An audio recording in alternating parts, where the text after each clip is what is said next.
Hello and welcome to this brand new series titled Research Insights Live. This first episode will be talking about climate and the environment. And when it comes to that matter, we are at a true turning point in history, both in terms of the challenge and the urgency that has reached a total boiling point, but also in terms of alternatives to our current system and our current thinking. So with this new event series, we're inviting you into the world of ISS. And ISS is the International Institute of Social Studies in The Hague. It's part of Erasmus University. And it's a graduate school full of students and professors and teachers and PhDs from all over the world. Very critical research done, very cutting edge insights that happen inside that building. I know because I studied there too around 100 years ago. But I'm still inspired a lot by what is going on at ISS. So I'm excited to share with you all at home. My name is Lynn Zebeda, and I'll be leading the conversations today. And I'm excited to first speak about the Amazon rainforest. Then we'll go into the geopolitics of the green transition that we're always talking about. Then we'll look at climate vulnerability and the inequality in that.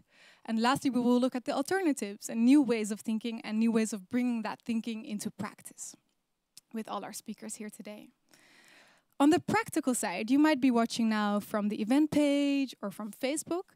We warmly welcome you to join in the Zoom if you want, because there you can chat with other viewers about the topics, everything that you hear about, and you can ask questions to the speakers using the Q&A function. So all your burning questions are welcome. We can weave them into the conversation here.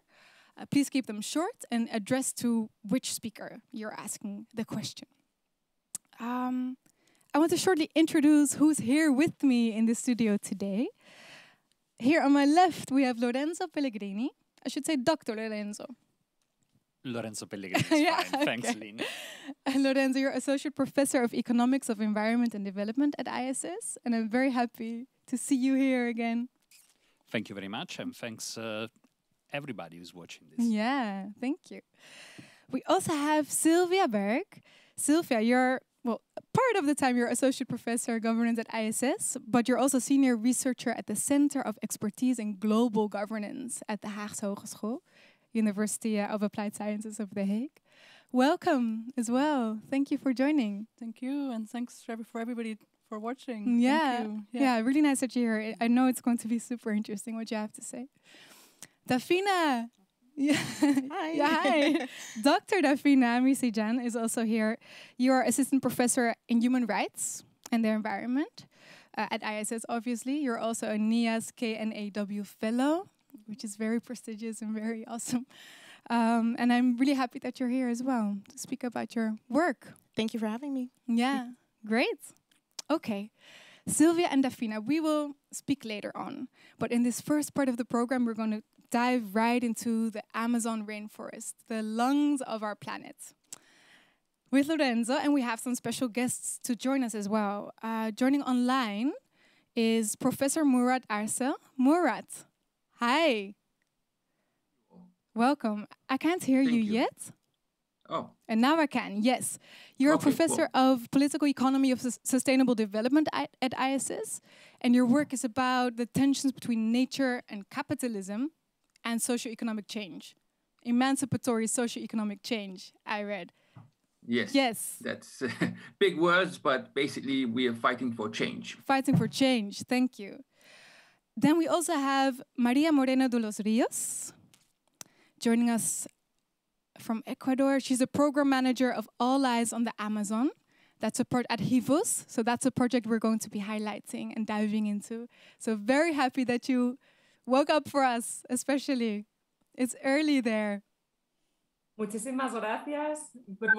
Good morning from here, this side of the world, to everyone. It's a pleasure to share this morning with you. Yeah, fantastic that you're here. Thank you. I want to start... Okay, so we have this project here. It's a special project because a lot of different parties have come together, led by HIVOS and Greenpeace, but with ISS and other research partners there, and a lot of local community organizations. Taking place in Ecuador, in Brazil, in Peru. Lorenzo, can you maybe, so that we're all on the same page here, can you give a very brief description of the All Eyes on the Amazon project, what it's about? And maybe also your role as researchers in it. Yes, it's, as you say, the collaboration among many institutions, global and also here from the Netherlands. Most prominently, of course, HIVUS and Greenpeace, who are leading the project. But then we have a number of partners from the field. We have both universities in Ecuador, like the Universidad San Francisco de Quito, and then we have indigenous federations, social movements from the countries themselves. So it's a lot of different parties coming together to see what happens in the Amazon. So the project is called All Eyes on the Amazon. And it is a project with many activities to collect information and to manage and spread the information about what happens. So we have these partners that are, for example, indigenous people living in the Ecuadorian Amazon. Just since we have Maria here, let's keep it to the example of Ecuador. They know very well what is happening in their environment. There is oil being extracted, there is deforestation, there is land use change. They know very well, and together with them, we develop systems to collect that information on these impacts that they see, on these changes that they see around them, so that they can... The negative changes, the deforestation, the impacts from oil extraction are like oil spills, broken pipelines, oil roads that enter into the forest. Yeah. And this information can be then managed by the communities themselves and spread and used for campaigning purposes, for basically all the purposes they like to use them for. Right. All Eyes on the Amazon, that's the name of the project. Right. And that gives also an idea. It's about seeing what happens in the Amazon. There, so you can use it to create change and to stop the negative things from happening or escalating. Yeah. Before we dive more into the content, I want to ask you, Lorenzo, because you've been to the Amazon so many times, you really give your work hard to it. What do you feel when you think about it? How do you connect to it? Well, to that mighty rainforest. Yeah, so it's once you stop and think back, I've been going to the Amazon for 12 years. It started really by chance with the former student of ISS that had some activities there, an NGO. And then, I fell in love with the place, with the people, and we have these partners that we have relationships with that we cultivated over time. And what you feel when you're in the Amazon is just the overwhelming power of nature, and also the concern about what some humans, some economic agents are doing to nature. Yeah, so it's a combination of this admiration and being like, wow, we're such a small creature in this mighty forest, and the concern of what that small creature is, or some of us are actually. Yeah, in fact, we focus in areas where there are problems. So when we think, you'd say Amazon, often people have this vast, pristine forest in mind. And the first thing that comes to mind for me is a deforested area or an oil spill. Yeah. That's what we see very often. These are the places where we think most of the action should be about stopping these processes that are the manifestation of extractive industries, extractive activities in the Amazon. Maria, would you say that is indeed the end goal? What is the end goal for you of this program? What we are looking for is not only conservation, but also to defend the rights, the human rights, the nature rights of the people who is inhabiting the Amazon. And it's not only indigenous people, which are our main partners in this project, but also local peoples, the Quilombolas, the Serengueiros, all the people that lives and conserves in their everyday actions the Amazon biome. Yeah. And as you were saying, the Amazon is we say that it's the lung of the planet. It's not only that, it's all the relations regarding climate change, regarding all the worldwide connections that we have.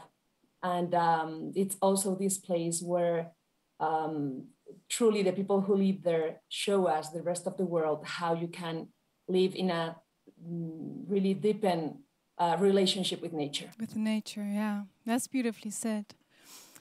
Thank you for that. Murat, I want to just ask you now, like, what's from the research that you've been doing for all these years as well, what have been major eye-opening insights for you or for the research project? I think there's so many, but I think the key one is that the need for change is not new. The injustices are not new. The facts are known. The injustices are long-standing. There's been a long-standing resistance against the injustices. But I think the people on the ground who are the ones who are suffering the most have not been listened to, they have not been taken seriously, we have not been accountable to them. And by we, I think I think people of the more affluent parts of the world, and the international organizations, institutions that are supposed to look out for the poor, the weak, the vulnerable. These have been going on for a long time. They're bubbling over now, but very little of this is new or surprising. Yeah, yeah.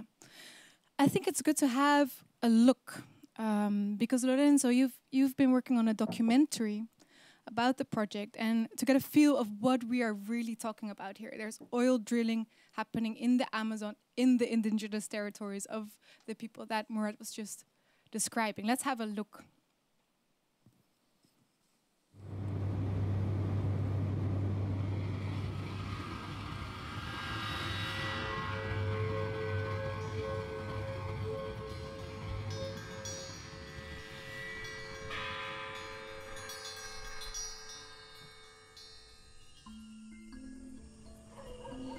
Cuando empezó la operación petrolera en la Amazonía ecuatoriana, no teníamos conocimiento de qué podía pasar a un futuro.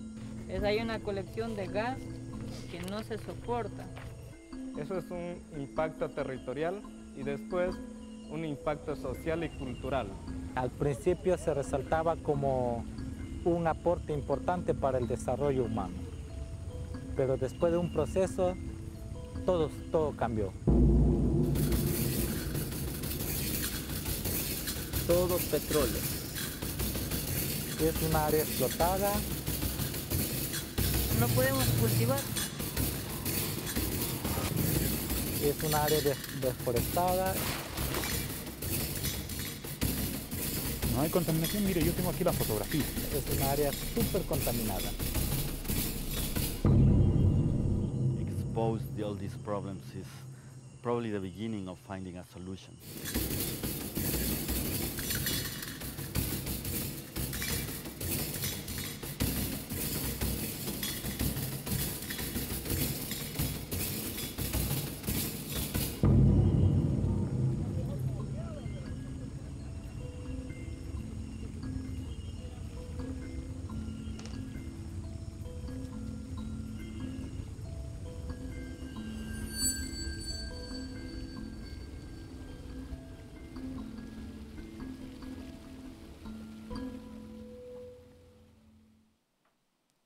Wow. Lorenzo, I had the opportunity to watch the full documentary. I learned quite a lot of new things about it. I also learned a new word, solastalgia.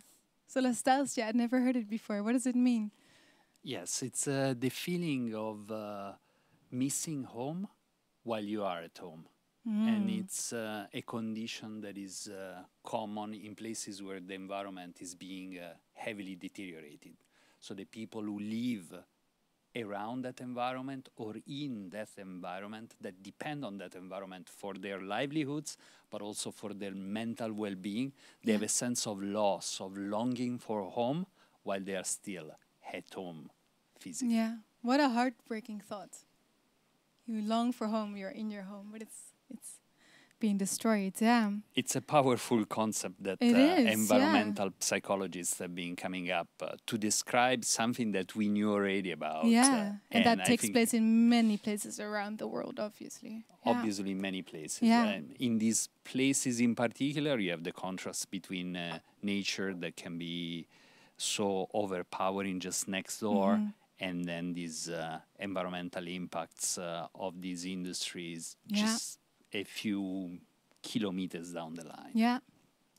another insight that I had was that these oil spills that are happening that you saw in the trailer as well, they're actually not accidental. It's not like, oops, it happened again, right? Yes, we can talk about industrial accidents, but in fact, these are accidents that can be predicted, and most of them could be avoided if you did maintenance, if you did invest in safety. And these investments are not happening because they don't improve the baseline of the companies that are making profits out of extracting these resources. Right, so there's very minimal investment in upkeeping the pipings and everything, so it can just easily break and spill. I mean, these kind of impacts are everywhere where there is oil extraction. Yeah. But in these locations in particular, of course, the companies also take shortcuts. And the problems are even larger because they are surrounded by people that depend really on the environment for their livelihoods. Yeah. I mean, they depend for their water sources on the environment. They depend for their farming activities also, as we saw there, those people standing next to a gas flaring site. They have their farm there. Very, very direct. So they really impact, depend on that environment. Yeah. And the last thing I want to highlight that I learned was that actually the main product of the oil industry is not oil, it's waste. Can you briefly say something about that?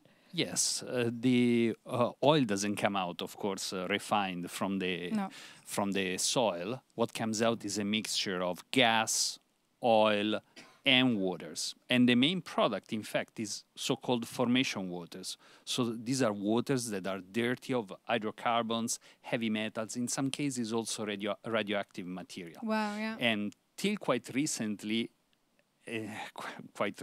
meaning just a little over 10 years ago, these formation waters in many countries in the Amazon, in many operations, would just disperse in the environment, creating huge impacts. Yeah. And of course, essentially the problem of the oil industry is not only that by combustion, by burning the fossil fuels that are extracted, you create environmental problems. That is the problem of climate change, of course, a huge issue. Yeah. But there are all the local impacts that just add up to this global in the effect. documentary, it said for every barrel of oil, there's 3 barrels of wastewater that go into the environment. With huge variability. Yeah, so on course, the average, globally, it's 3 barrels. But in fact... You're a good researcher to be precise about this, As it happens in the Amazon, they have low quality oil. And in these locations, also oil that has been extracted for a long time. So in fact, there is less oil per barrel of wastewater. Yeah. So the ratio is even higher. Yeah. You get more wastewater per barrel of oil.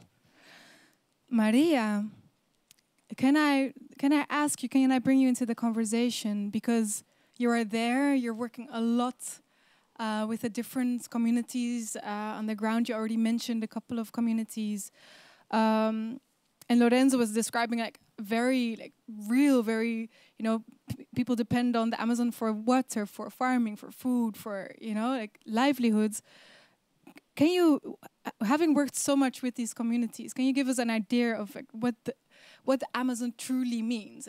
The symbolism, the deeper meaning of the Amazon for the people that belong to it? Yeah, well, I'm sort of taking the voices of indigenous peoples to answer your question. But we have more than 400 indigenous peoples and nationalities living just in the Amazon basin, of which more than 60 groups live in isolation from the dominant national societies and are in serious danger of extinction. While the Western world treats nature and undermining sources of raw materials for human use, for indigenous peoples, the forest is made up entirely of living selves and the communicative relations that they have with each other. These selves, from the smallest plant to the spirits who protect the whole forest, are as important as humans. And they inhabit the trees, the waterfalls, the lagoons, the rivers, the mountains, composing the Amazon forest as a whole. In the Amazon economic system is an ecological web, and the natural world is also a social and spiritual world. I would like to encourage you to learn about the initiative of the Quechua people of Sarayaku. It's called the Causaxacha, the Living Forest. and they understood it as a sacred territory that not only provides a home for all of its inhabitants, the earthly, but the spiritual ones. It also highlights how the emotionally, psychologically, physically, and spiritually revitalizes them. The forest is a complete and solid network of connections. And in this way, he cares for the indigenous peoples and the local communities who live in it. Yeah, that's a beautiful way of describing it. And there's so much in there already. I want to ask you, you have in different sites been compiling evidence of crimes, actually, evidence of environmental crimes, human rights crimes. Is there a particular one that you would really like to highlight? Like, we should all know about this. Yeah, maybe because Lorenzo has been speaking more about Ecuador, I would like to jump maybe to Brazil. In the Brazilian Amazon, in the state of Rondônia, there is an area of 150,000 hectares that correspond to the Caripuna indigenous land. This territory and its conservation are the only guarantee of survival to the Caripunas people, who have faced the danger of genocide since their initial contact back in the 1970s, when infrastructure projects diminish the population through conflict and contagious diseases, reducing the population to just 8 people. Since then, the Caripuna have faced constant pressure to their territory, invaded by loggers, farmers, and land grabbers that cause high levels of deforestation. It is estimated that between 1988 and 2018, more than 10,000 hectares of the forest were degraded and deforested, with more than 80% of that occurring just between 2015 and 2018. We are very rapid working destruction. Yeah. So that will be one case, and maybe I take time to point another one in Peru.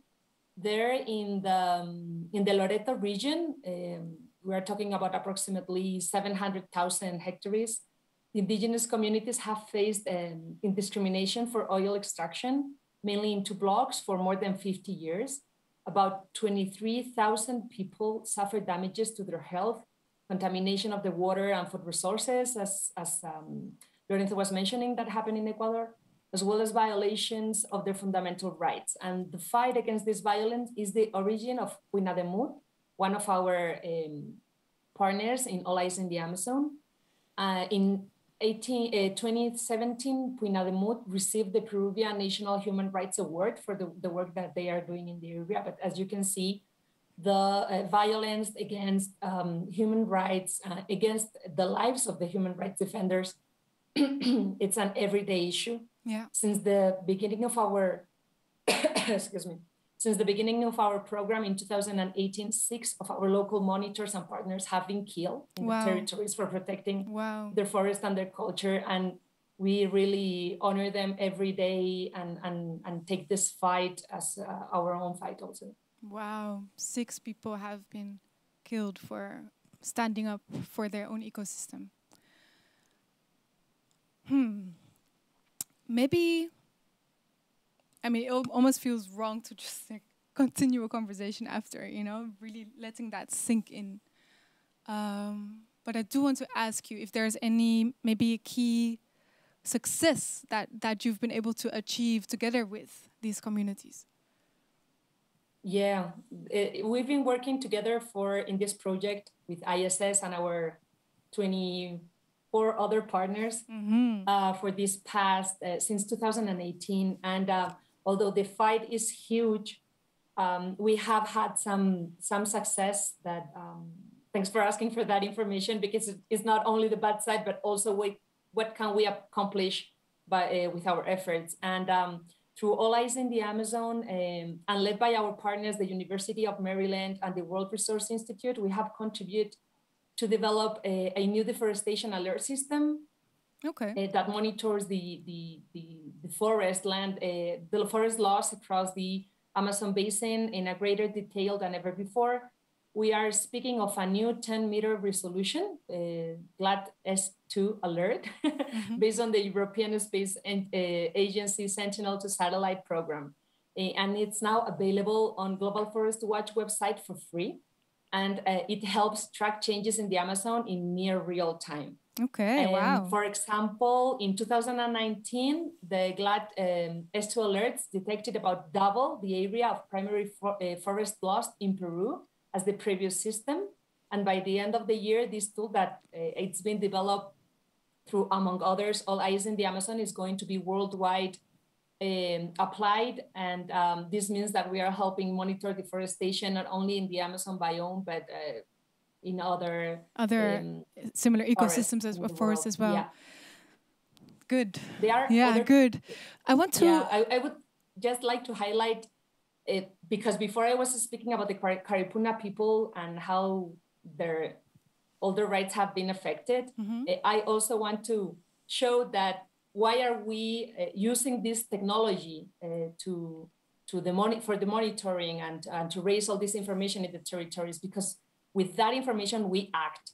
And I just wanted to, sorry for the time I'm taking, but I wanted to just to tell you that in Brazil, the prosecutor's office, which is the Federal Public Ministry, started investigations and implemented at least 8 police operations in the Caripuna indigenous territory to arrest those responsible for the deforestation and the land grabbing. With the evidence collected by the program. Yeah, that's amazing. So the evidence is used not only by the police, but also by the judges.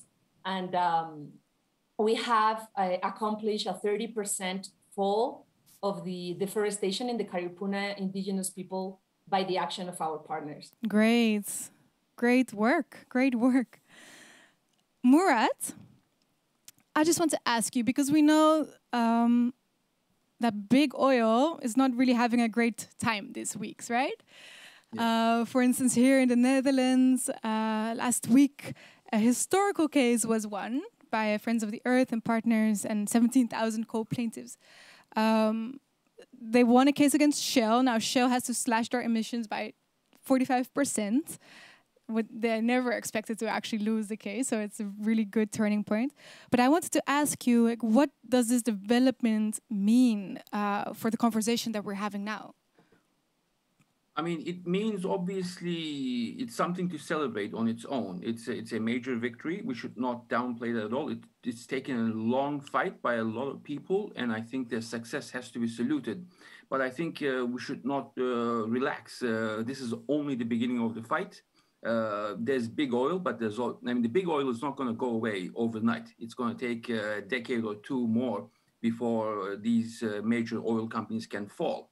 But when they fall, the solution is not there. After big oil comes big mining. If we move to electric cars, for example, instead of fossil fuel-based cars, electric cars require a lot of metals, including carbon, that need to be extracted again from places like Ecuador. And I think as long as we don't change 2 things, 1, the way we consume, and 2, the way we actually distribute the impacts of that consumption, the problem is only being displaced rather than solved at a fundamental level. Yeah, exactly. Because as a political economy professor, there's indeed a lot of power behind this, right? And I wonder if you could highlight like some of the most important choices we have to make in this. You're already saying like our consumption needs to obviously change, but what choices do we need to make to get there?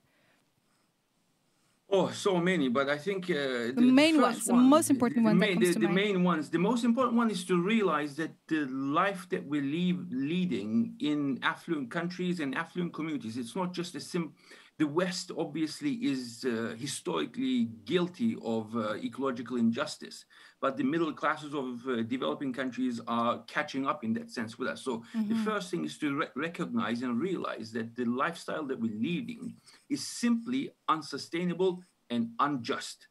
Yeah. From there, we can make many choices, from changing the way we eat, the way we consume, who we vote for, who we see, how we travel. There's so many, but the starting point has to recognize that dramatic transformation is required in the way we conduct ourselves in relation to nature, and in relation to each other around the world. Yeah. We will continue on that topic with our next speaker, but I want to round off this conversation about the Amazon with questions from the audience. Thank you for joining in the conversation. I have a question from Eva, I hope I say your name correctly, for Lorenzo. And she's asking, are there also individuals or groups in the Amazon who actually welcome the oil companies, despite the pollution, despite the environmental transformation, that maybe see it as like an opportunity for development? And the answer is, of course, yes. And in fact, we see also in the communities that are at the receiving end of this system, where most of the impacts are. You ask, what are the impacts for you? Clearly, they have a negative view of the oil industry, of the mining industry. And then if you ask, how do they envision the future, they are in dire straits of thinking of a future that is different. So in fact, with Murat, we developed this, talking about Maria's paradox, where Maria is somebody we actually met, and she expressed really concerns about the impacts of the oil industry in her community, in her family. And then we asked the question, would you be in favor or oppose the drilling of new oil wells around your community? And she were in favor. Despite all the destruction. Despite this. But so our point is to question the structures that make such a choice. She's in favor because there is no alternative. There's no alternative. So she's with the shoulders against the wall and then chooses for yet more of the activities that created the problems. Right. So in fact, when but we it's not a real choice in a way. Exactly, it's not a real choice. There are structures that constrain our choice. And what is very important is to think also about the transition in these places that have been affected so long by the oil industry or by the mining industry or by deforestation, extractive activities. We have to think about... It just shows that it's such a structural stopping change, the activities is part of it, but then there is also creating alternatives for these people. Yeah. Another question to you, Lorenzo. Can we already watch the documentary? A question from Eva. And another question from her is, where can we find more information on this that you're talking about? So there is a website of the project, All Eyes on the Amazon, with all sorts of information in writing and videos, etc. Of course, we are academics. We wrote lots of articles about this, so you can look up Murat Arcel, Lorenzo Pellegrini on Google Scholar or wherever you like to look for. Yeah, and there's also a Research Insights website. If you go to the ISS.nl website, then you find a section called Research Insights and there you find all the research projects that we're talking about today. And in fact, there is a website also about this. There is a page about this event, so from there you can trace us. Yeah. And about the documentary, it has been shown in 14 festivals, including festivals in Latin America. It has received several prizes. Nice. And there are currently negotiations with networks to distribute it. Great. If they break down, we will just distribute it through the usual channels like YouTube, etc. But right now you can, of course, watch the trailer, and soon it should be available one way or the other. Nice, thank you.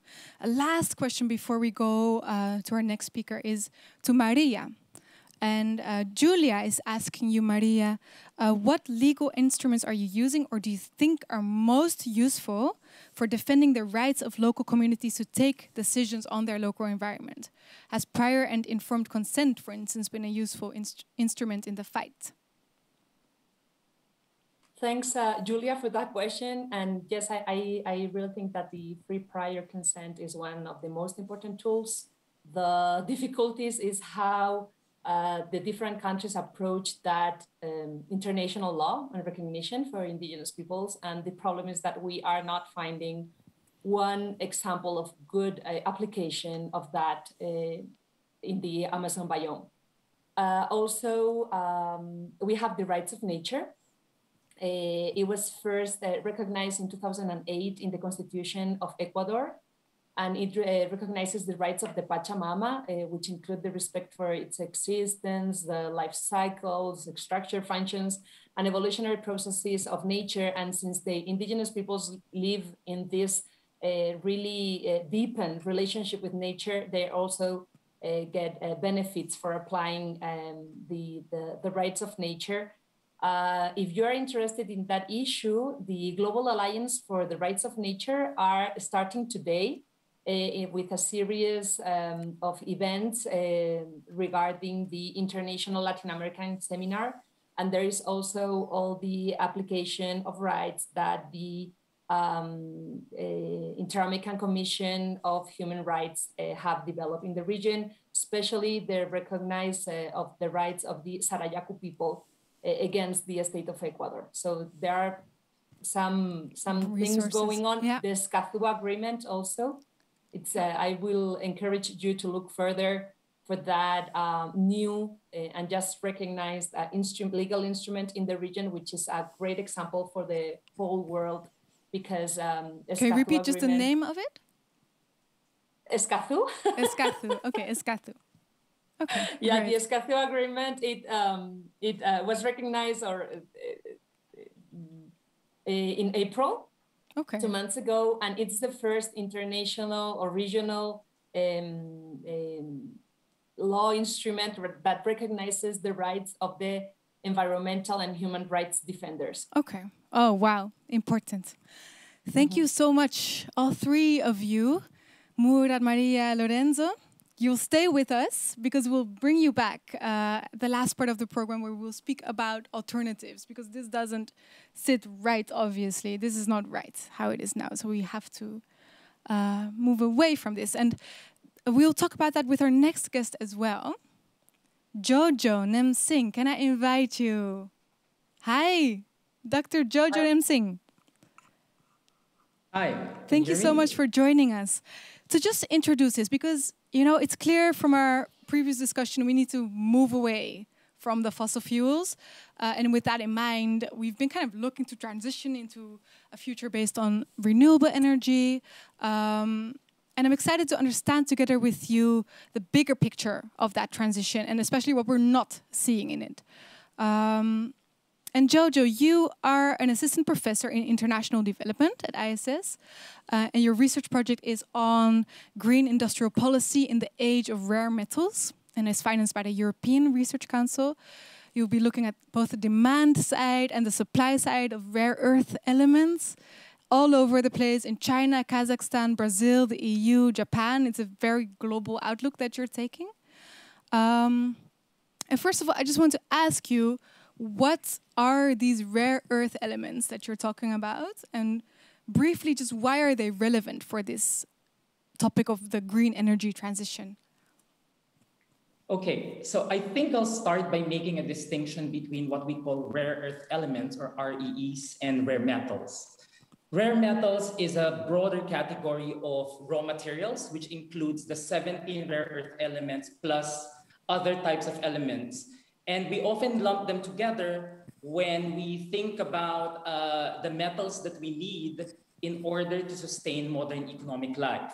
That includes the rare metals that we need for wind turbines, for electric vehicle cars, but also for basic things like computers, LCD projectors. So as one physicist has said, rare metals are the vitamins of the modern economy. Rare earth elements, REEs, which is the specific project that I'm doing, is focused on 17 chemically similar elements. So they share certain characteristics, and they're often used to specific industries, namely missile and defense. They are used in electric vehicles or the renewable sector, but also in basic industries like transportation. So the project, what I'm trying to do is to figure out the global value chains, basically what happens to the mineral the moment we extract them from the ground, we separate and we process them chemically, and how it ends up in consuming countries and firms. Right, how it connects the different parts of the world in that sense. Jojo, I would really love to do a little zooming out exercise with you. Because, we can agree that oil needs to stay in the ground. We move to renewable energy, but you are raising a serious big red flag here when looking at the geopolitics of this transition, the international power politics, let's say. So what is this red flag that you're seeing that most of us are not seeing?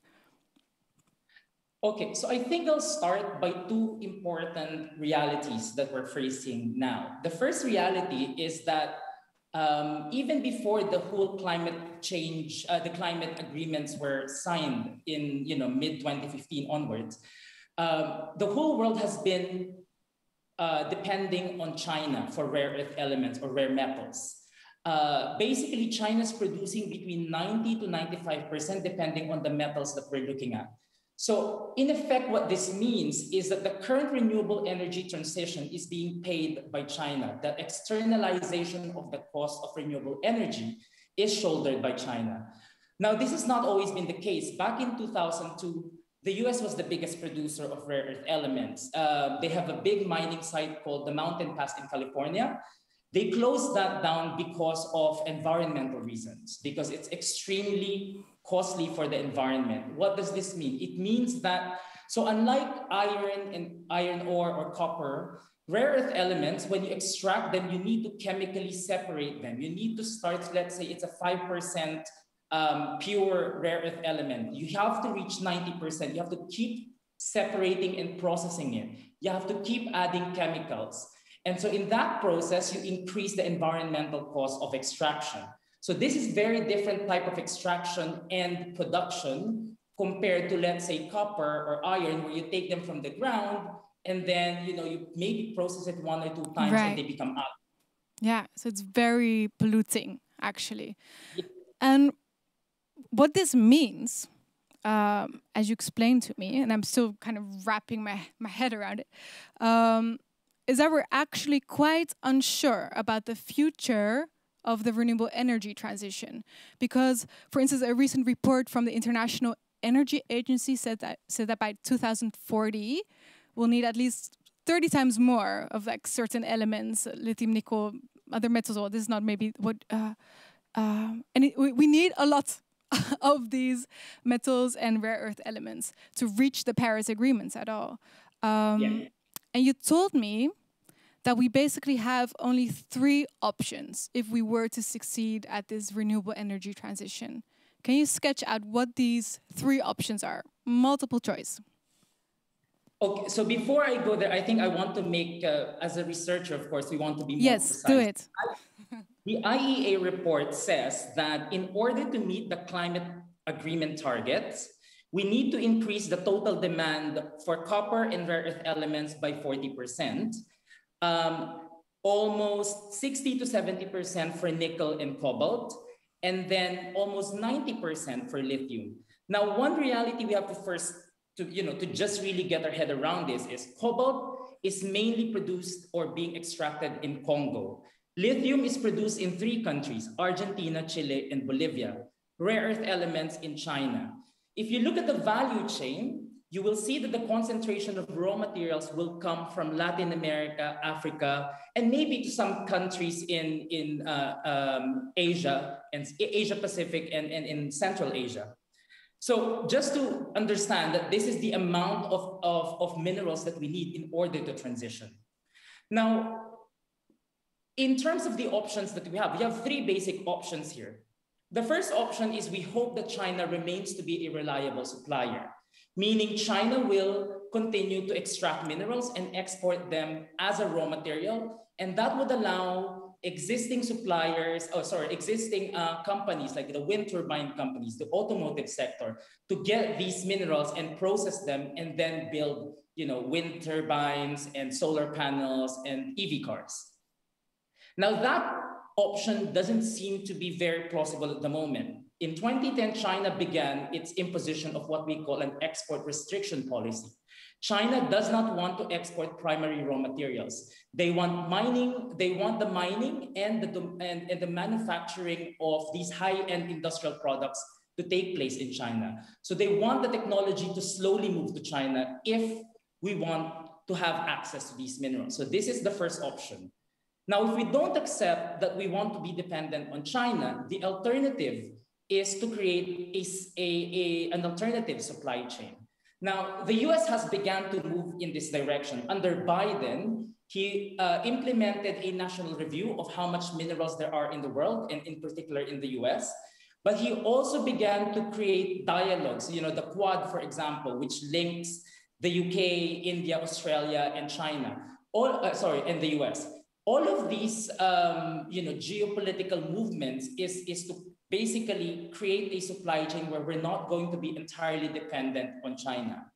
If this actually happens, maybe we're looking at 20 years' time that we may have an alternative primary supply chain.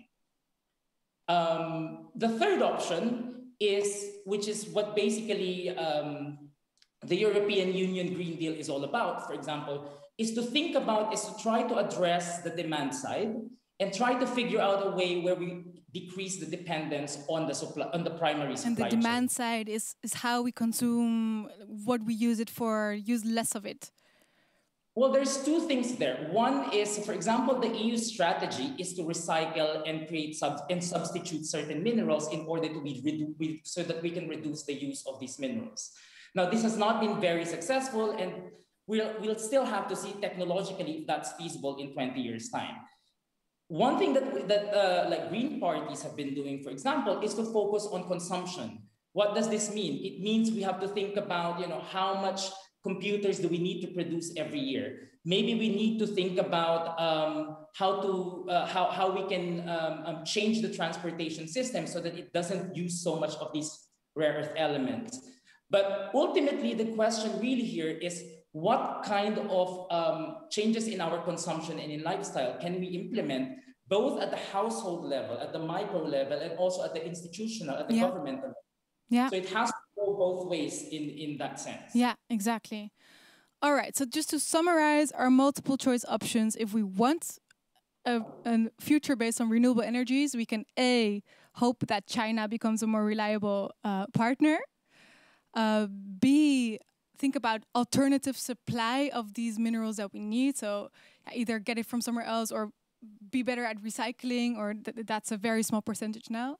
Or C, change the way we live and change the way we use these minerals, change how we consume, change how the industry works, etc. Thank you for that overview, Jojo. There's a couple more things that are really interesting to highlight maybe, because you mentioned the European Green Deal. It says we want to be climate neutral by 2050.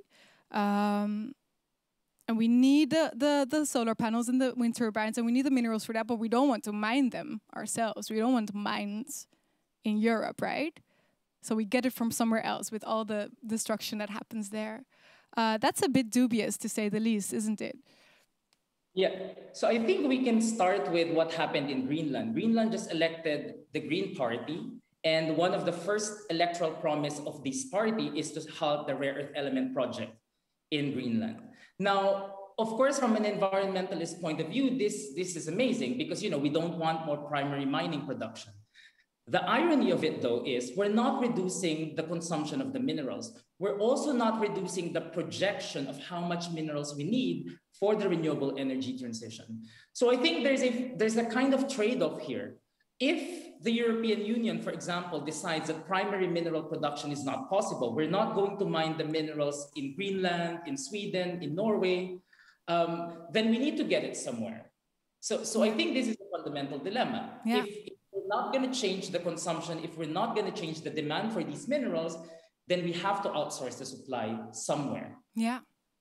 Yeah. Okay. Where, though? Well, so I guess there's not, I mean, the other thing is there's not a lot of studies on rare earth elements at the moment. This is something that has happened in the past 2 to 3 years, like the realization of how much critical raw materials we need. This red flag just came up, a couple of years ago, 2 to 3 years maybe. Right. Again, as I said, the IEA report came out this year. So this is the first comprehensive study that outlines the different scenarios of how much. And then the other thing, of course, is I think the renewable energy sector is in a very interesting moment because it's almost the same as the transition 100 years ago between coal and oil. So you remember, like we saw coal as a dirty source. I don't remember personally, but yes. We wanted to move to oil. And then, of course, that created that condition where oil became the motor of industrialization. We're kind of in an interesting moment as well today, where we're now rallying around rare earth elements and the renewable sector as the answer, as the technocratic solution to the problem of climate change. So I think this is the parallelism that I can clearly see that's taking place. Yeah. So it's indeed a technocratic solution, as you say. It's kind of, we're thinking about like technical solutions while we should actually be thinking about how we are organizing ourselves to start off with. Thank you, Jojo. This was extremely interesting, fascinating, and please stay on for the final part of our gathering here, because I would really like to move to these two ladies that I have here with me. Because I think it's important to make this connection. We're going to speak about climate vulnerability and the inequality in that, right? Because we have so far, we've looked at what's fueling the climate crisis and causing local environmental degradation. We've also looked at the kind of the international political situation that we are in, of the transition that we want, or think we want at this point, the way we're thinking about it now. But meanwhile, we're already facing grave consequences of climate change today. Not everyone faces them equally, but they're definitely felt. And I have here with me, as you know, Dr. Dafina Misijan, Dr. Sylvia Berg. And I said, Dafina, you're assistant professor in human rights, and Anias KNAW fellow. And Sylvia, you're professor, governance senior researcher at the Center of Expertise, Global Governance. And I just want to ask you, what's from what you've heard up to now today really strikes you as particularly important? Well, yeah, I go think ahead, Dafina. it's very interesting to see that we're in these discussions about climate change, but at the same time, we kind of disconnect climate change from other environmental degradation. And I think that is why we're having so many issues, because we're indeed thinking, okay, what type of solutions can we find for limiting CO2 emissions? But the solutions that we're finding are actually degrading the environment. But we're not counting that. So we're not taking that into consideration. So you're seeing this disconnect. And that is, I think, the cause of a lot of the issues that we're seeing now. Yeah, interesting. How about you, Sylvia? What strikes you? Yeah, I also thought that paradox that Jojo was highlighting was really striking. I hadn't, sort of thought about it. We also, if you want electric cars, they need batteries, and they also need to have the resources coming from somewhere. And those are probably more or less the same countries where already mining has taken place and oil has been extracted. So that's not really a way forward, is it? For my research, it's also puzzling sort of how then will we reduce carbon emissions? We'll maybe reduce them slowly, but even then other things, other negative effects are happening. And well, I'll talk to you in a minute, hopefully, about the heat waves as an issue that are also affecting us, even in Europe. Exactly. So what does that mean for in the this future? whole entire discussion? Yes. We'll definitely zoom into that. I would like to start with you, Dafina. Could you maybe briefly describe what your research projects are about? So at the moment I have two research projects. One is focusing on rights of nature, which was already previously mentioned. For instance, the example in Ecuador, where you now have nature actually being given similar rights to humans. So for instance, the right to be restored or the right to evolve in a natural way, but also having human duties connected to it. So the duties of humans to protect the river or the mountain, for instance, but also having enforcement type of rules. So that is one project, and another project that I'm looking into is called Islanders at the Helm, and that looks at climate justice, but from the perspective of the Dutch Caribbean. Because, of course, the Dutch Kingdom is not only the Netherlands here or European Netherlands, but also these Caribbean islands that are dealing with climate change very closely and very deeply. Yeah. But we're trying to figure out how can we make sure that the communities that are most vulnerable actually are heard, and that we're finding solutions that in this whole kingdom situation are also applicable for them. Yeah. Let's look at the Caribbean situation for a moment through the eyes of someone who lives there. We found a little video, kind of a selfie video, through the virtual photo exhibition Climate Change and Eastern Caribbean Journey by OECS. I stumbled upon it and I clicked through it for a long time, looking at the photography and the videos. And we're listening here to a photographer. Her name is Ayola, and she lives in Dominica.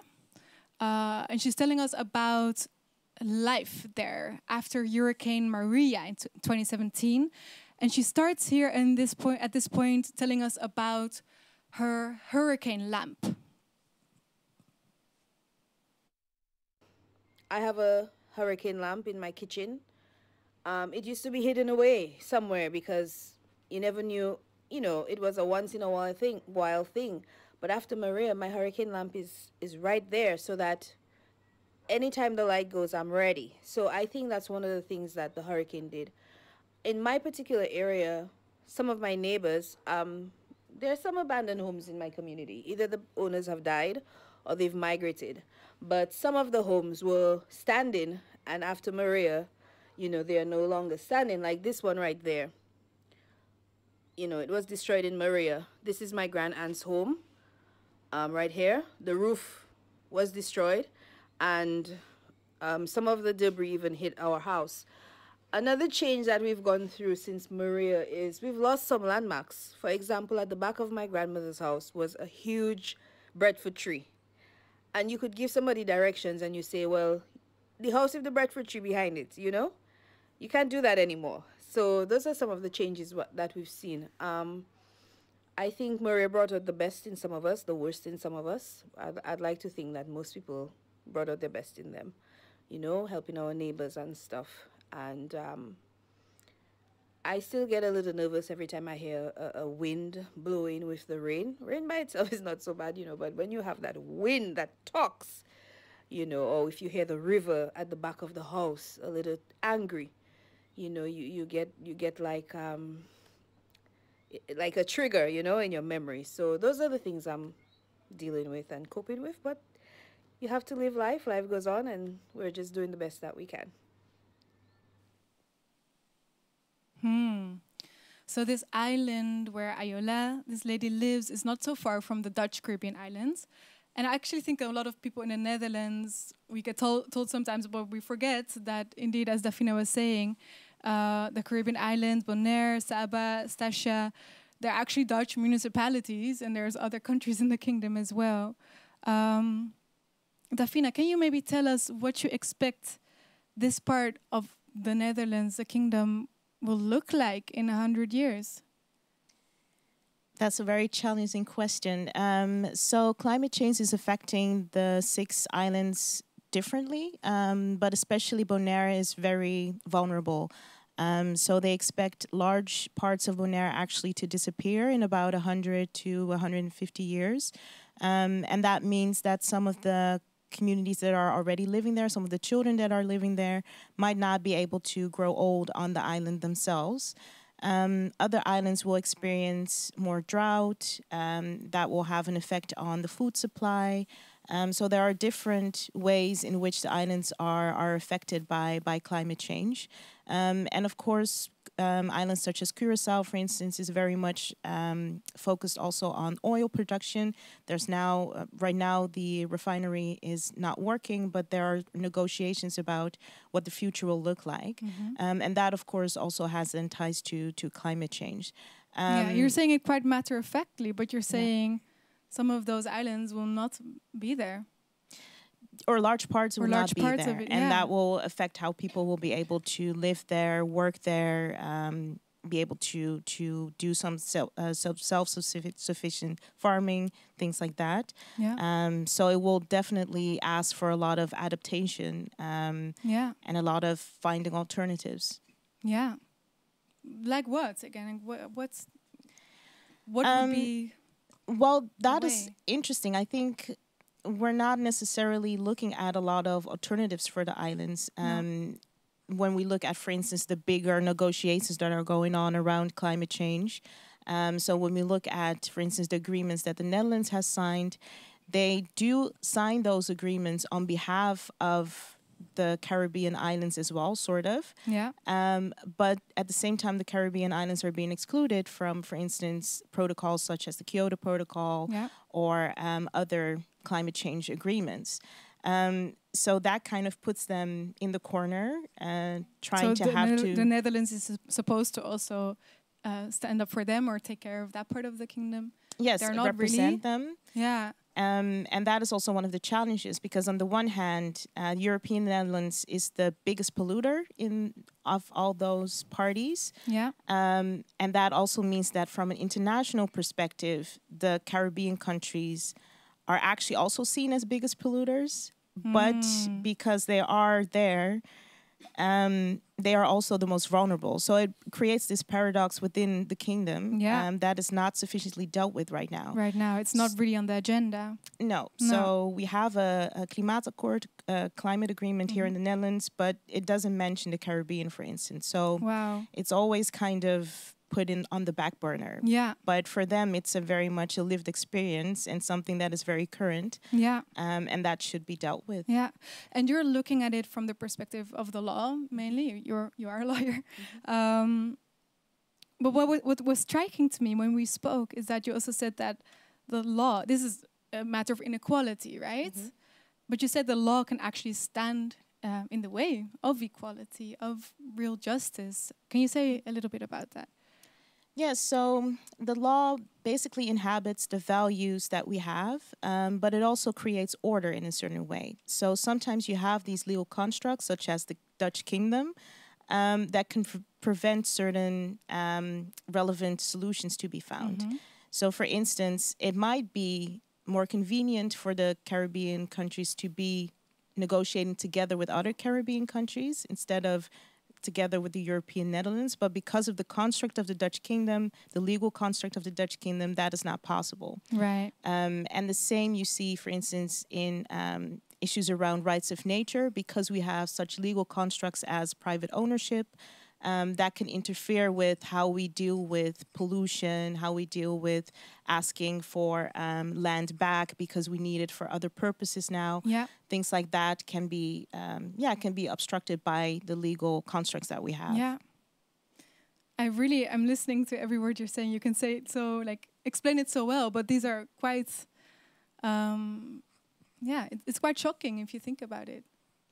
Yes, and that's why it always takes so long for solutions to really be implemented. Yeah. So even if we, for instance, find certain solutions in a technical way or a scientific way, then we still need to be able to implement it, and that is often where the law comes in and where me and my lawyer friends start looking at, well, okay, that might not be possible, or you have to look at that. Yeah. And sometimes it's overlooked as an aspect to indeed bring new solutions. Yeah.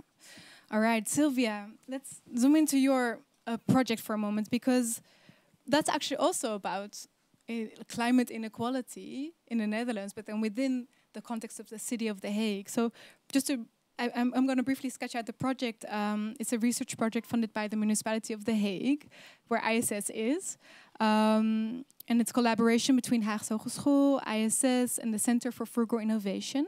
A very new project on the topic of heat waves, and meant for us to better understand the effect of these heat waves on the vulnerable people in the city, and especially how to come to a new policy, like how do we then deal with it. And I wanted to ask you, you said to me, the Netherlands has become a disaster country. What is the disaster here? Yeah, I was really surprised myself, and I think it was my colleague Thea Hilhorst who alerted me to the fact that the Netherlands was in 2006 really near the top of the World Disaster Index, and you think the Netherlands, what disaster is happening there? And it really is people dying from heat in the summer, and we had since then, of course, it actually has gotten worse. I think we all felt it ourselves. Last year was quite bad, the year before. And so, especially elderly people. Yeah. who are living alone at home. And again, this is also due to the structural changes in the welfare state, where elderly people are longer living alone at home. There's less space for them in institutionalized sort of care, where maybe where there is a heat protocol, where buildings are better ventilated, where there is air conditioning. Right. And if they stay longer at home and they also are more lonely, that's the bigger also. I mean, the loneliness and vulnerability to heat stress sort of has been mapped. Sort of how they interface, and because they have less people looking after them. And so what happens is that they might forget to drink. Also, your body is different when you're age. You don't actually feel that thirsty, so you forget to drink and hydrate. And and maybe you are not able to take care of yourself because you don't really want to go out in the heat and buy and do the food shopping. So that's all coming together. So we're trying to understand that better. Who are these? Can you say more about because the elderly people are a clear vulnerable group in this disaster. Are there other groups that are particularly vulnerable? Yeah, I mean, of course, there are those with chronic cardiovascular and other diseases and disabled people. There's also certain communities with socioeconomic background. So again, it's the effects of heat waves are really unequal, and also due to structural factors. I mean, of course, if you have the means, to live in a spacious house or with air conditioning, then of course you can cope with it much better than if you're in a cramped place with maybe a family that doesn't have that much space and you're more people living together. There's the homeless people, of course, that living on the street. Where do they go? They're not really welcome anywhere inside, maybe in the summer, or where, in the supermarket where it's cool, or sometimes we might go, or the public library, or places that are made available to us. So those are the issues. And in the research, you're also looking for hacks, kind of how people deal with it. So frugal innovations, as you call it, and frugal is then, affordable, simple innovations that people come up with when they're faced with a heat wave.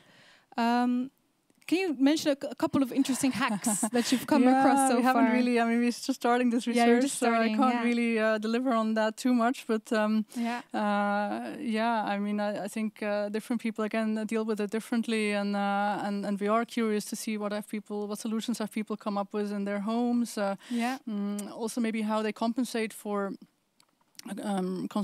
constraints that they're facing. I mean, one simple thing is if you want to have a sunshades, on your house, first of all, you need to be able to afford them. And second, there's building regulations that sometimes prevent you from actually installing them.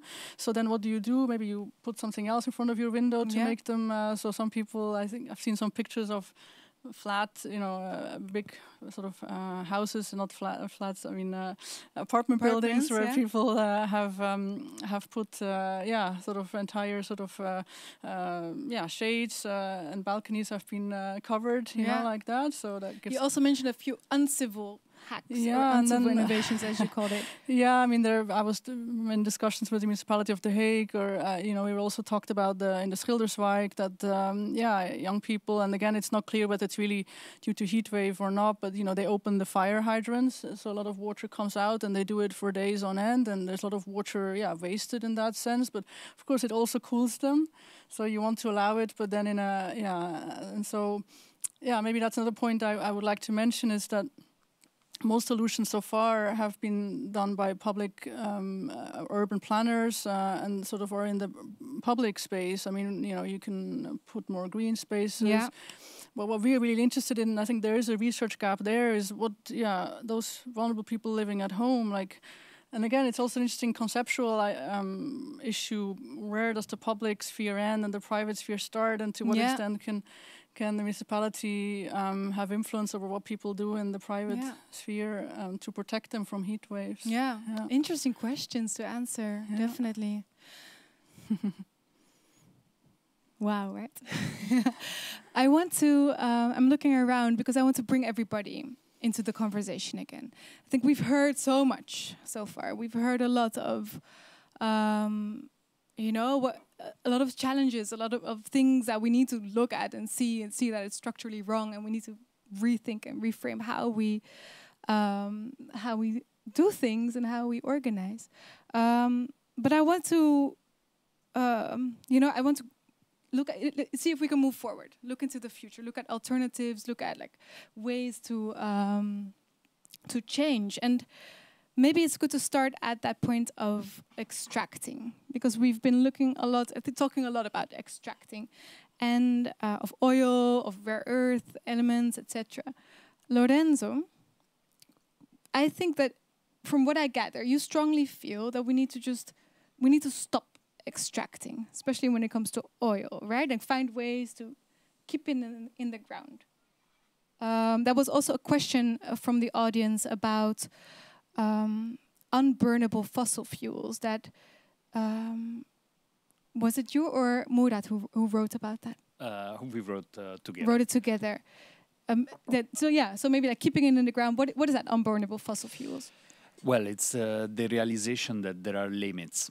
So we live in a global society nested within global capitalism, where permanent growth seems possible, and we have to realize that we have limits. One of these limits is associated with the so-called carbon budget. Yeah. So this amount of carbon dioxide that can be emitted and without running the risk of heating the global atmosphere of more than 1.5 or 2 degrees Celsius, if compared to pre-industrial times.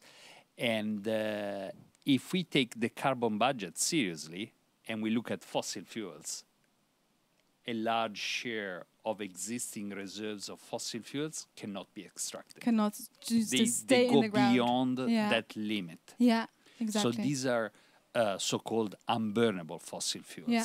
Fossil fuels that we know that exist. In some cases, there are property but rights. Maybe in the mines of big oil, they're not unburnable. No, in the mines of, in the plans, in the forecasts of oil companies, they will extract more and more. Projections are that more and more is being extracted. And in fact, if you take all the majors, they invest much more in exploring and increasing extraction capacity if compared to their investments in the much touted investments in renewable energy. Yeah. Okay, so for fossil fuels, we can say a large part of it just needs to be unburnable. You cannot touch it anymore. But Jojo, since you're looking at, kind of the path towards a green energy future, the way we're thinking about it now, we need to extract a lot of things from the earth again, rather than keeping it in the ground. So I just wonder, what's your stance in general about keeping it in the ground or not?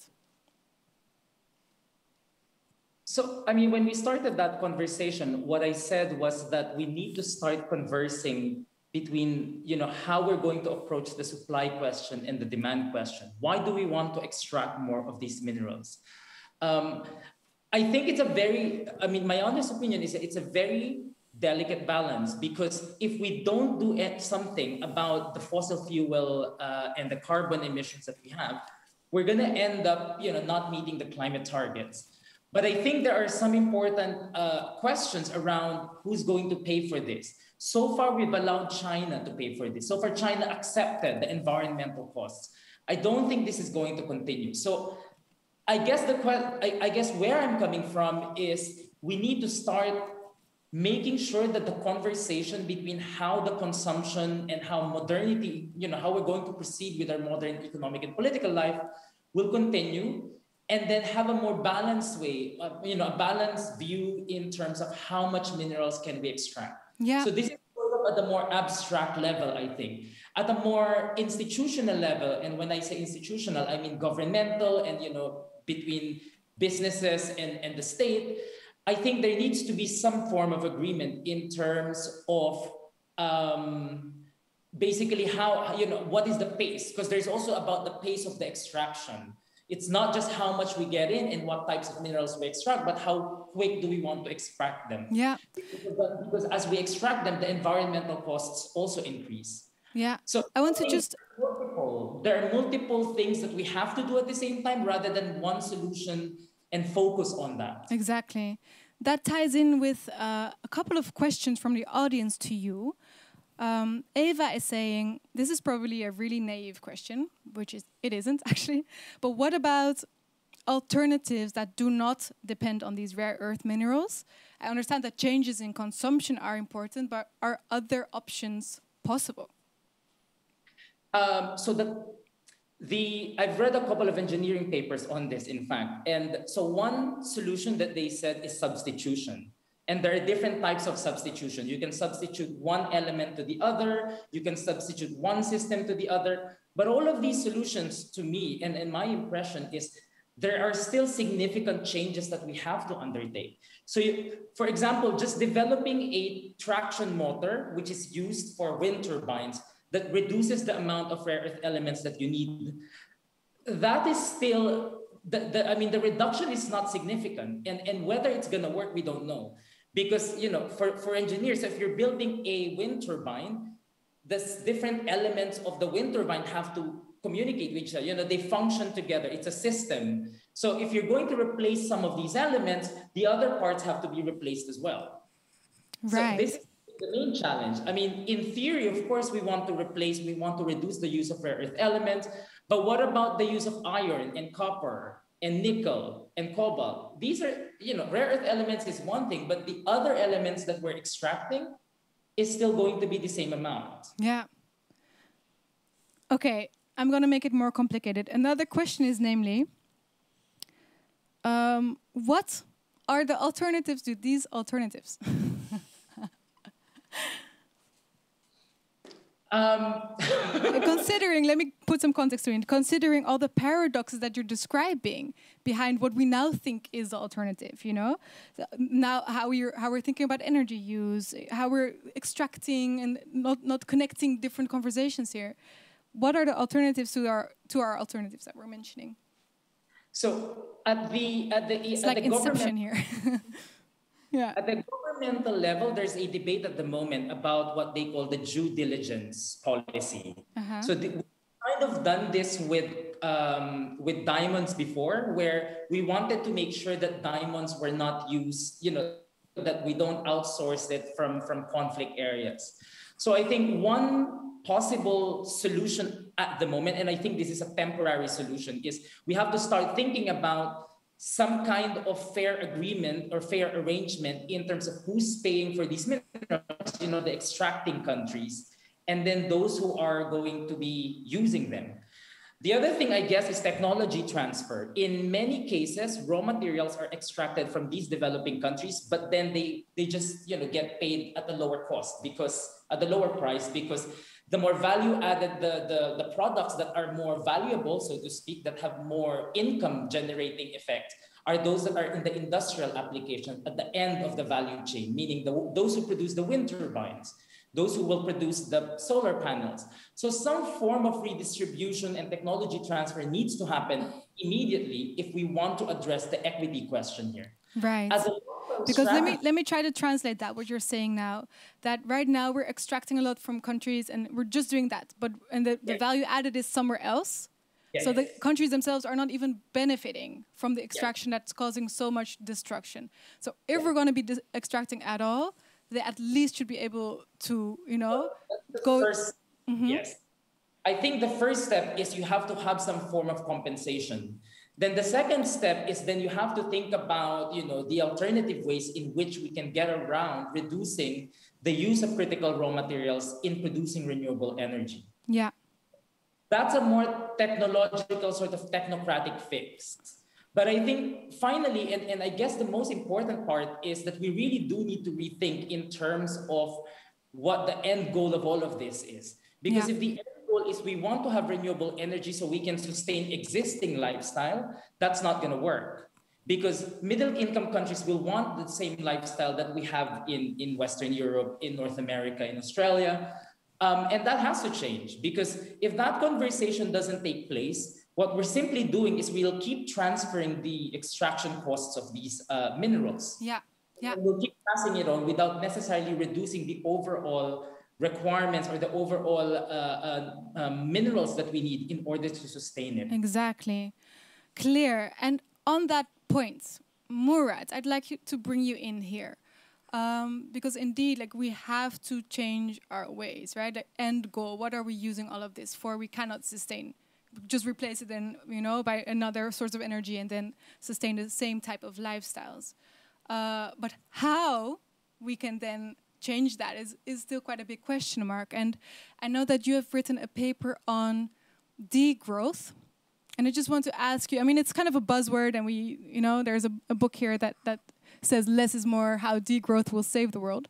But I just want to ask you, what is this really? And what would it mean if we're actually able to implement it? Degrowth is an important concept that I think means many different things to different people. But the key message for me is the recognition that there are some limits to how much we can extract, how much we can consume, how much we can get away with in the type of lifestyle that we've been building for the last 300-400 years around the world. So once we recognize that those limits are real and that they're becoming more and more urgent, then we need to make a number of changes. Of course, some of these changes can be made quickly. They're technological, they're policy-based, they're legal changes.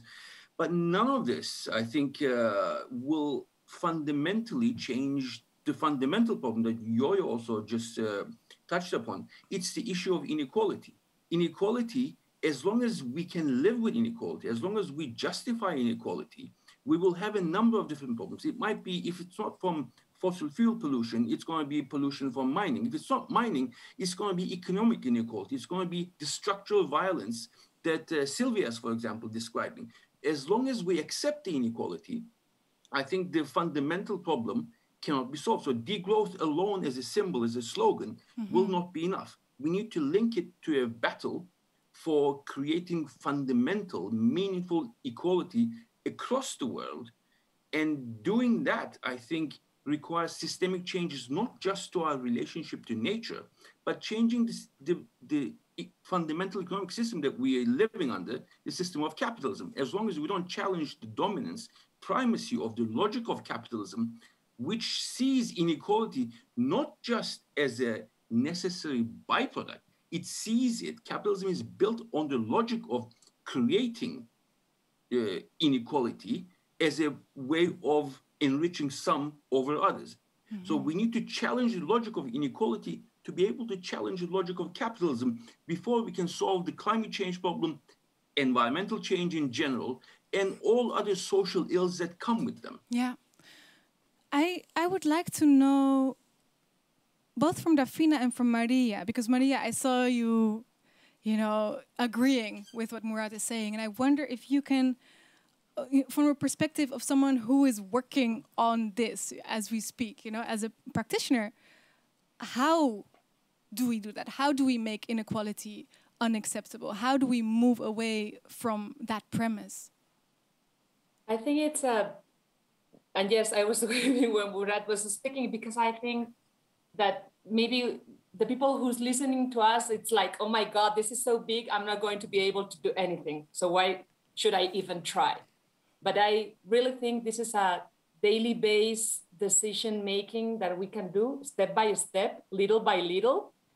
But it's in every choice that we take every day, we have the opportunity of decide the impact that we are going to have, not only in our own lives, but in the lives of so many people, nature, worldwide. So I think it's not that hard at the end.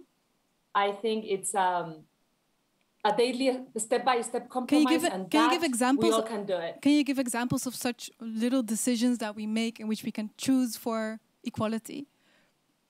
Taking the bike or a car in the Netherlands. Yeah.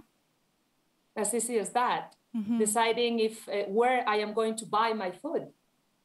Deciding who I am going to, at what store I'm going to go, where am I going to travel.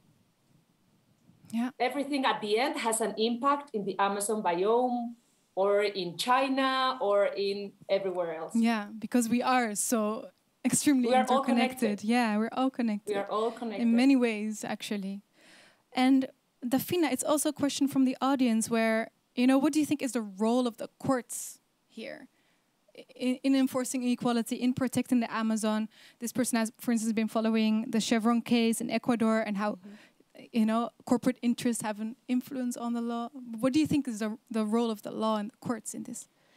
Well, I do think that we're in a time where the judges are actually feeling that they need to push back a little bit more. Normally, judges they aren't necessarily activists. They really stay within the bounds that the law gives them. Mm-hmm. But because we're seeing so many changes that cannot be reversed, you now see that judges are pushing the boundaries a bit more, that they're indeed saying, okay, if the state is not stepping in, then we as the judges need to step in. And that's why we have cases such as Shell or Milieudefensie against Shell, the Exxon case, also the Urgenda case that we had a couple of years. That's actually a question coming in now. If you have any examples of successful legal mobilization campaigns, and you're mentioning them yeah, as exactly. we speak. Yeah. So you have different cases against states. So the Urgenda case was a case against the Dutch state.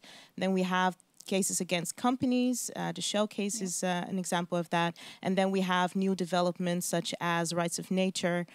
So in New Zealand, we also have the Whanganui River being given legal personhood, just like the example from Ecuador. Also in Colombia, we have judges pushing the boundaries when it comes to rights of nature.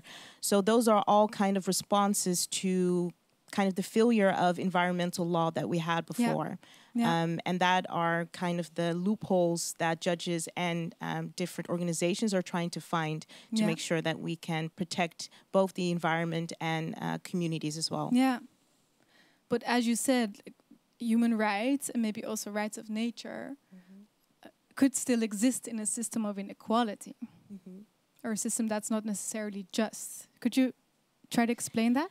Yes. So what we're seeing now, I think we need to understand that law is a tool. It is also a tool to create order. It's sometimes, or in a lot of examples, it's a way to preserve the status quo, but you can also use it as a way for change. Yeah, and it's preserving the status quo because it's produced by those in power. Yes, so that can be political power, economic power, and then indeed you have legal mobilization, which is often done by communities that are more vulnerable, communities that are then supported by different organizations trying to push for change. Yeah. So indeed, we still need to remember that sometimes there is a change, but it still exists in the bigger system. Yeah. And that means that you have to really pay attention and make sure that there's no infringements. Yeah. So a win by itself is not necessarily always the end result. You need to continue to campaign, to support, to really push the boundaries. Yeah, and it also really depends on who is pushing then, right? And who is heard in that. Exactly. Because Murat, this also came up in our conversation, the effectiveness of rights of nature, because we've heard that it can actually really make a difference in these cases. And I wonder what you would like to add to that. Like, what needs to be in place for a concept like the rights of nature to work? I think, the legal structures, the constitutional structures are, of course, very important. But if we look at the places that we've been working in South America, but also around the world, there are many communities that suffer, even there are existing legal protections. The case that we looked in Peru with our colleague Martuerta Martinez, indigenous people were fighting to have laws that were put in place implemented for 20 years, and they were never listened to. So I think, and the reason why they were not listened to is precisely because the system in which they're living in does not see indigenous people as worthy of those rights. So you can write as much as you want in the law books, but if you don't actually see people of deserving the protections that they're entitled to, there's not much that you can do to achieve the goals. In those cases, indigenous people actually rose up and literally fought to get what they were owed. So in that sense, it's not just the law, but making sure that people are empowered and recognized as equal, as dignified participants in human life. And what is needed for that? What is needed to achieve that? For that, I think, again, we go back to the idea of equality. We need to dismantle the system that sees certain people as less worthy because they're poor, because they're indigenous, because they're racialized, because of their sex, their gender. We need to eliminate all these different barriers to achieving full dignity in human life. Yeah. So when I talk about equality, of course, it has a fundamental economic dimension, but it's more than that. Equality means everyone is entitled to the same protection as a human being for being a human being. And that, I think, is missing, not just in beyond Peru, the human Ecuador, being, it's being a beyond living also, being. There's also more than human life. But this is missing globally, and it's a systemic issue. It's not, we should not sort of like say, oh, it's a problem out there in Peru and Ecuador. It's also in the Netherlands. It's also in the United States. It's also in China. Yeah. And I think that struggle has to be global, connecting all the marginalized people, whichever way they're being marginalized. Yeah. So it's really a choice, and it's really about our values that we choose to live, actually, that we choose for every day of equality. Big words, huh? We're coming slowly towards the end of our conversation here. But I do want to kind of hear if there's, like we were kind of already touching upon that, of what this means for everybody watching, for me, for all of us, like how in the decisions that we make and what we accept or do not accept, in the knowledge that we absorb, and the questions that we know are going to be important in the next decades, in the evidence that we gather, in the movements that we support, etc. But I want to ask you, maybe starting with Sylvia, because you've been doing a lot of work just with people, involving people in citizen science, frugal innovation, decentralized policy development. What's the role of all of us in this? Thank you. Shift. Yeah, I had another idea. Maybe I just briefly want to mention. I was thinking what Murat said about capitalism, and how it's also interesting to look at how the capitalist system is changing from within to some extent. And it would be nice to have a discussion of whether that's sort of a facade or whether that's really happening. But for example, there's self-regulation. There's the extractive industries has self-regulating to some extent in DRC. Well, I'm sure Murat has a good one-liner about this. but also, I want to really ask him: Is it a facade, this capitalism changing from within, or not? More or less, yes. Okay. I think there are meaningful changes. Minimum wage, 8-hour working days. These are fundamental gains that were secured, but the fundamental inequality doesn't go away. Things just get polished a little bit, but the inequality stays. Jojo, I see you smile.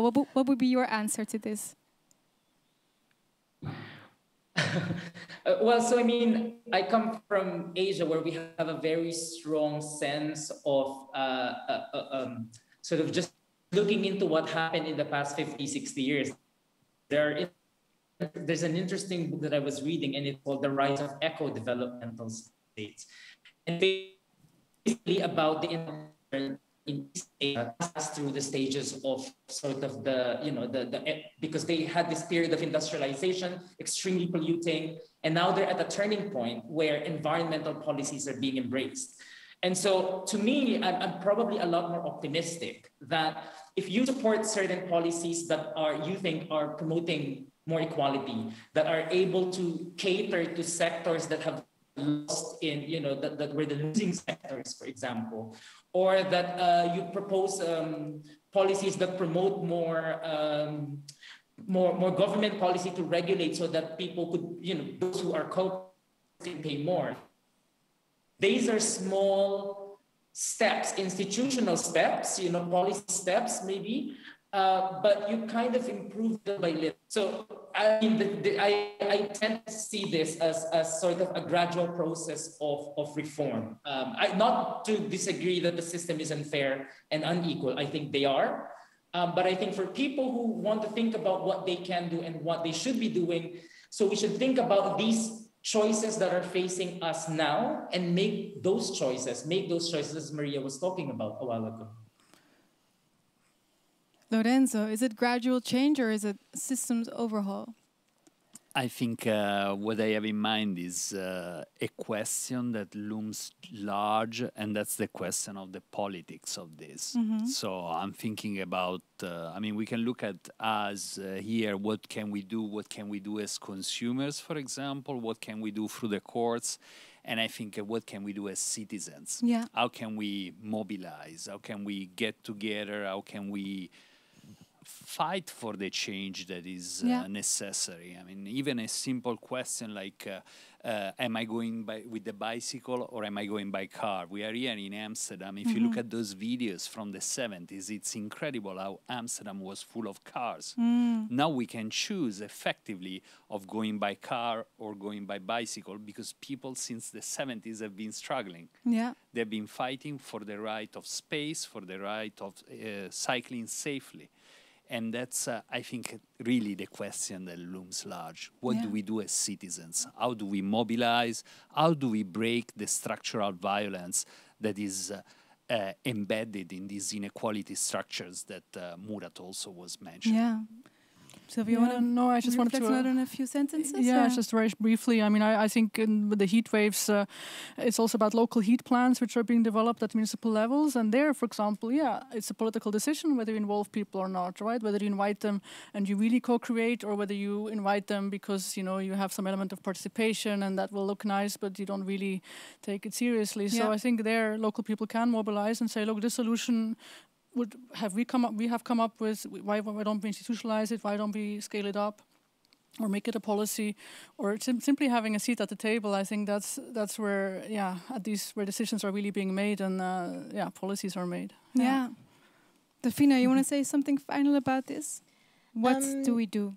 Yes, so I think that we have to start thinking about, of course, we have human rights, we have this minimum, but I think the discussion will be more and more about what is above the rights. So what are the privileges that we actually need to hand in order for more equality?